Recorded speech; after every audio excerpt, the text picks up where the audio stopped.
Dion, tu es un courtier immobilier, tu fais beaucoup de visites avec tes clients. Quels sont les points importants à regarder lorsqu'on visite une propriété? Je te dirais que ça commence dès l'extérieur. Une des premières choses que tu dois regarder, c'est le revêtement de ta propriété. À quoi ça ressemble? Est-ce que ça a bien été entretenu? Par la suite, tu regardes la toiture. De l'extérieur, tu peux déjà avoir une idée de c'est quoi la durée de vie actuelle de ta toiture, puis est-ce que tu auras déjà des fonds nécessaires à préparer pour pouvoir prendre soin de ta toiture dans un court terme ou encore à long terme. Par la suite, tu as les gouttières que tu peux regarder.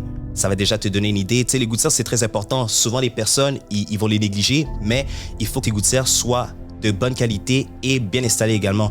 Parce que l'autre problématique que tu peux avoir, c'est au niveau de ta fondation. Si tu arrives, tu as des cracks au niveau de ta fondation puis tes gouttières ne sont pas installées adéquatement, ben, toute l'eau se retrouve à être résiduée alentour de ta fondation et que ça va créer des infiltrations d'eau.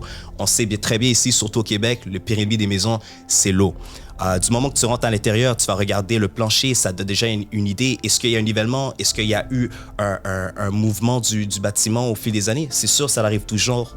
Soyez pas inquiets, mais ça peut déjà te donner une idée par rapport à ça. Tu vas regarder également la moisissure. Est-ce qu'il y a la moisissure, des cernes d'eau? Ça peut te donner une idée. Est-ce que la qualité d'air, elle est bonne dans la maison? Tu regardes les fenêtres aussi. Dès que tu fais de la condensation, ça t'allume une petite cloche là. Peut-être que la qualité de l'air à l'intérieur de la maison n'est pas bonne. C'est pour ça que j'ai la condensation. Est-ce que les fenêtres sont tout simplement finies? Qu'est-ce qui se passe? Lorsque tu arrives dans la toilette, il n'y a rien de mal, je vous dis, à tirer la chasse d'eau pour voir c'est quoi la pression de l'eau dans l'intérieur de la maison.